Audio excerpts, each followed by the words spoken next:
पंतप्रधान पीक विमा योजनेअंतर्गत रब्बी हंगामात झालेल्या पिकांच्या नुकसानीसाठी 35 लाख शेतकऱ्यांना 3,900 कोटी रुपयांचा पहिला हप्ता 11 ऑगस्ट रोजी त्यांच्या खात्यात जमा करण्यात आला। देशभरातील शेतकऱ्यांना या योजनेचा लाभ देण्यासाठी केंद्र सरकारने ही रक्कम थेट बँक खात्यामध्ये पाठवली असून केंद्रीय कृषी मंत्री शिवराज सिंह चौहान यांनी राजस्थानमधील झुंझुनू येथे एका कार्यक्रमात बटन दाबून या रकमेचे हस्तांतर केलं आहे। या कार्यक्रमात बोलताना कृषी मंत्री म्हणाले की एका गावात जरी एखाद्या शेतकऱ्याचे नुकसान झाले तरी सरकार त्याची भरपाई देण्यासाठी सज्ज आहे। हे सरकार नेहमी शेतकऱ्यांच्या पाठीशी उभं राहिलं आहे अशी ग्वाही त्यांनी दिली आहे।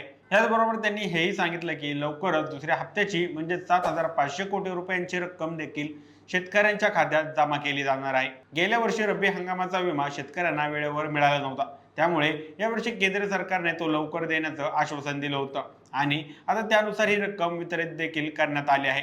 सध्या दरवर्षी जवळपास 4 कोटी शेतकऱ्यांना या योजनेची नोंद करतात आणि आतापर्यंत एकूण 23 कोटींहून अधिक शेतकरी या योजनेचा भाग आहेत। या योजनेमुळे शेतकऱ्यांना पिकांच्या नुकसानाची भरपाई मिळून थोडा दिलासा मिळतो। शेतकऱ्यांपर्यंत वेळेवर मदत पोहोचवणं हे सरकारचं कर्तव्य आहे आणि या उपक्रमातून त्याची अंमलबजावणी होताना दिसत आहे। या योजनेबाबत तुमचं मत काय? आम्हाला कमेंट करून नक्की कळवा।